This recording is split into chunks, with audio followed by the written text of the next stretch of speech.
What's the name of this number? Sure, you may quickly fire off its government name, 3,735,928,559. But what if I told you this seemingly random number also had a very silly name? I bet you're just the kind of person who would be interested in that.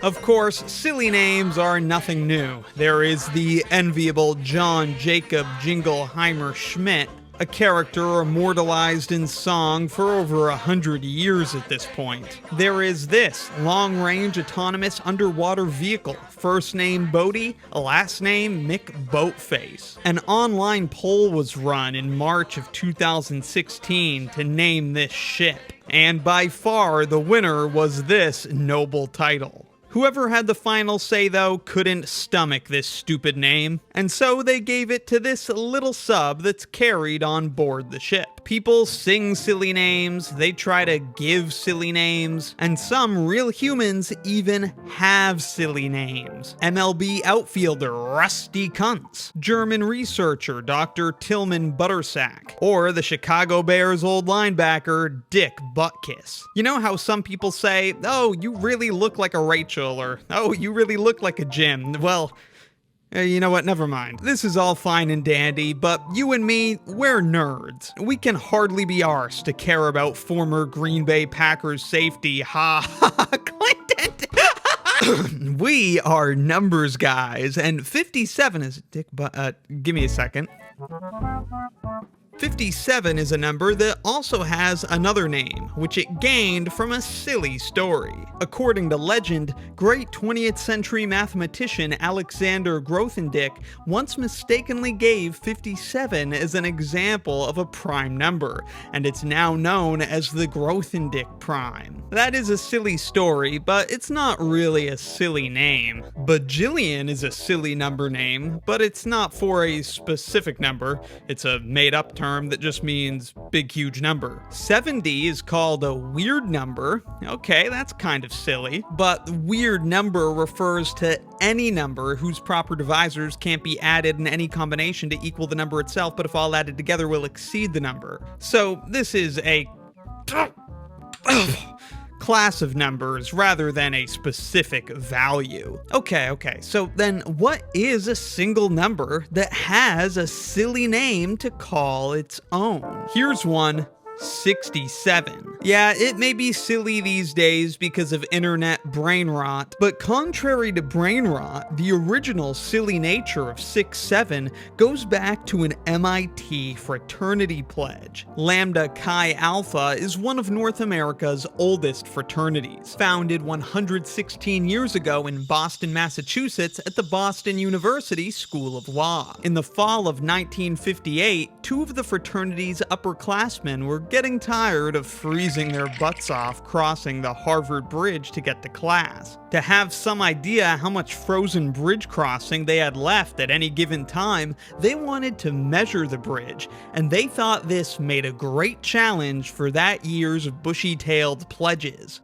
So, on one frigid weeknight, the pledges gathered and measured the bridge, using not inches or feet or even, heaven forbid, meters, but rather the shortest among them, a lad named Oliver Smoot. The process was grueling for Smoot and friends, but they eventually had the Harvard Bridge measured at 364.4 smoots and 1 ear. And so Oliver's height of 67 inches became known as a smoot. And you can throw this classic MIT tale into contention for the happiest endings ever, because Oliver Smoot, the non-standard measurement himself, went on to become the chairman of ANSI, the American National Standards Institute. And the marks the young frat bros made that night on Harvard Bridge persist to this day, having become a beloved part of local lore with regular restoration. So maybe instead of 6'7",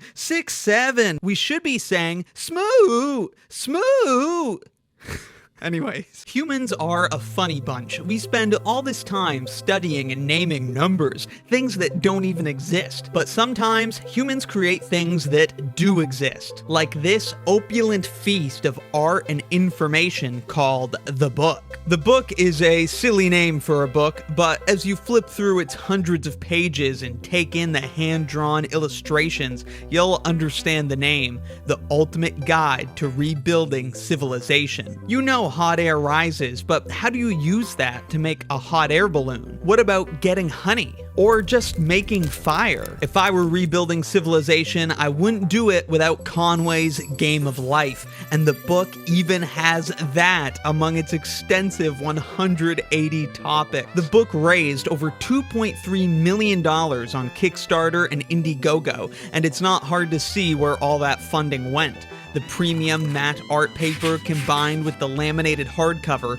make the book stand out even among the most impressive collection of tomes. Click the link in the description and use my promo code MATH10 or scan the QR code on screen and you can add the book to your collection of books for 10% off. This has really been a delightful addition to my personal library, so thanks again to the creators at Hungry Minds for sending me the book and for sponsoring this video. This is called TI-83 Plus Mogging. Now, let's talk about plastic. Plastic is a word with a lot of meaning these days. People use it to describe Barbie-like faces, which have undergone significant enhancements. It's how we bottle soda pop, build calculators, and we ingest it and give it safe haven in our bloodstreams. Well then, surely we can agree it'd be a little silly if there was a number named plastic. Well, how about this? X cubed equals x plus 1. To solve this cubic equation, we just move everything to one side, then use the cubic formula. Say it with me.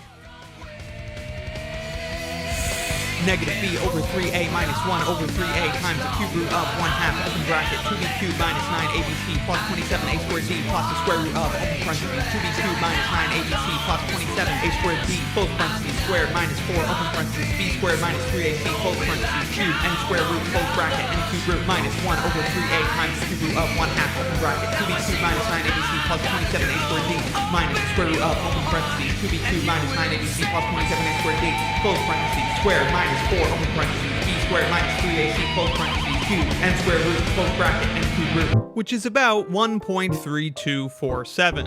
And no need to attach inches or any other weird unit like meters or smoots here. This number all on its own is called the plastic ratio. And here's a simple situation which will let us bask in the glory of this very unique number. Consider a square. Are you considering it? You'd like me to draw the square? Okay, you lazy son of a bitch.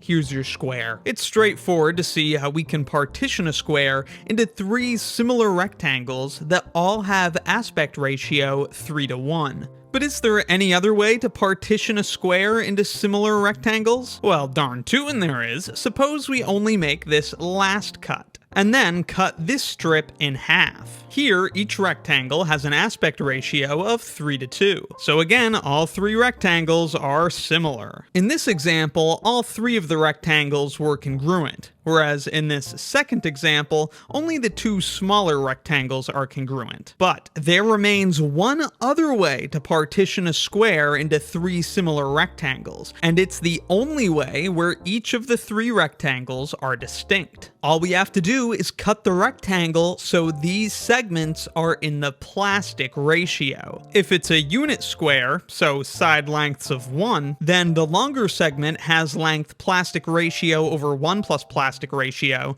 and the shorter segment has length 1 over 1 plus plastic ratio. And then just draw this segment, cutting the other side of the square in the ratio plastic ratio to the power of 4. Again, if it's a unit square, this longer segment will have length plastic to the 4 over 1 plus plastic to the 4, and the shorter segment has length 1 over 1 plus plastic to the 4. So that's one square cut into 3 similar but distinct rectangles. In this construction, the ratio of long side to short side for each rectangle is plastic squared. That's pretty cool, and the only way to do it was with the sillily named plastic ratio. In September of 2001, Major Charles Ingram had answered 14 questions right on Who Wants to Be a Millionaire. And so he could safely walk away with £500,000. But with one more right answer on the £1 million question, he could double that. But if he got it wrong, he would walk away with only £32,000, losing nearly the whole $500,000. Charles Ingram decided to go for it. The final question was,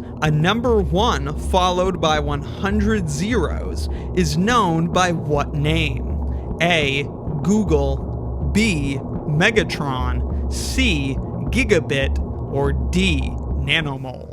And I know that you know that I know that you know the right answer. But I'm gonna pretend that you don't. So let's allow the tension to rise as we consider these 4 million-pound possibilities. The mole is well known as the standard unit for measuring amounts of substances in chemistry, so the nanomole is a billionth of 1 mole. So it can't be answer choice D. What about C, gigabit? Well, we know that a bit is one binary digit, a 0 or a 1. Hence, a gigabit is a billion bits. 8 bits, by the way, is called a byte. That's kind of silly. Anyhow, the answer can't be C, gigabit. What about B? Well, Megatron is the antagonist in the Transformers series. That leaves, by process of elimination, or by process of just knowing your shit 3 minutes ago, answer A, Google. And that's a silly name for a massive number. And Charles Ingram, he answered A. And for getting the £1 million question right, Charles Ingram won an 18-month prison sentence, a fine of £15,000, forced resignation from the army, his cat was shot with an airsoft gun, and people coughed at him in public. He cheated to win the game. So. But yeah, a Google is a 1 followed by 100 zeros. It's a silly name, and that makes sense because it was coined by the 9-year-old nephew of mathematician Edward Kasner. After giving this absolute banger of a name, the 9-year-old also gave the name Googleplex, for 1 with a Google zeros after it. Originally, Googleplex was defined to just be 1 followed by writing zeros until you get tired. But of course, that makes the number a function of the author's endurance, so not a super useful definition. Also interesting is that Google, the search engine, was named after this massive number to reflect the massive amounts of information it made accessible. One more silly number, let's finally return to 3,735,928,559. This number uses just 6 of our 10 beloved digits. Computers, neglectfully, use only 2 through the system of binary, all zeros and ones. Each one of these binary digits, which indicates a power of 2, is called a bit. And many programming languages store integers using 32 bits. That is, they don't have infinite space to store Googles and Googleplexes willy-nilly. They can only store integers up to 2 to the power of 31 minus 1, assuming that no bit is used to store a sign, plus or minus. Now, go figure, a 32-bit integer is a pretty unsightly thing. So, for readability, these grotesque numerals are often displayed using a different system, the hexadecimal system, which is base 16. Just like base 10 uses digits 0 through 9, base 16 needs digits for 0 through 15.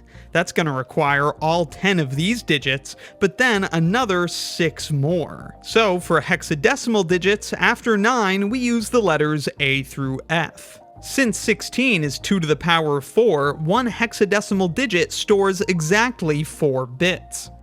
You can see 4 bits here, for example, which is an amount of information that is cutely called a nibble. In fact, this is 1 plus 2 plus 4 plus 8, so 15, or in hexadecimal, F. So in its memory, the computer can use this, but it can display this because that's a lot easier to read. In some programming languages, it's sometimes necessary to manually allocate computer memory to be used. The allocated memory is said to be initialized once you actually write a value to the memory. When you're done using it, you can deallocate it, which won't delete the stored value, but will free it up to be overwritten. But what if you've allocated memory and never initialize it? Well, it's not just going to be an empty void. It could be all zeros or random garbage or just some value left over from the last time the memory was used. And this would cause unpredictable behavior in a program if it calls the memory that you've mistakenly not written to. And sure, this value is displayed in hexadecimal for your convenience,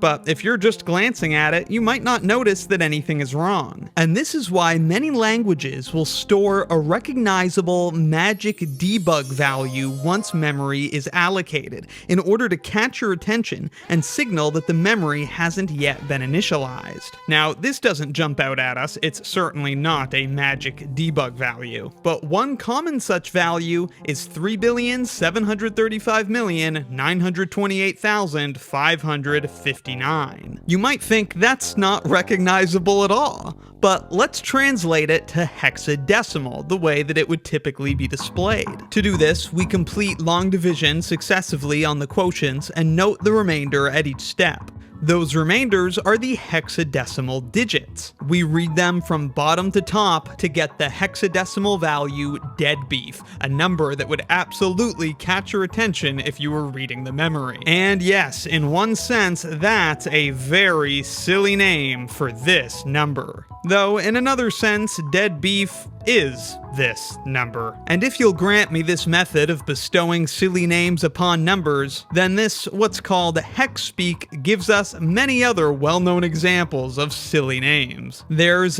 dead, defecated, co-ed babe, feed face, and even big boobs. This is all wonderful. I love a silly name, but frankly, a lot of these are inaccessible. I mean, just look how long it took me to explain it all. And some of these numbers are barely used. I really think it's time we officially give a silly name to one of our digits. And maybe we could base it on the number of syllables in the silly name. Yeah, try this. Why was 6 afraid of 7? Because 7 John Jacob Jingleheimer Schmidt, Riverside Drive held me up when the first man I loved died. When I could only say I love you through sobs and say I'll miss you.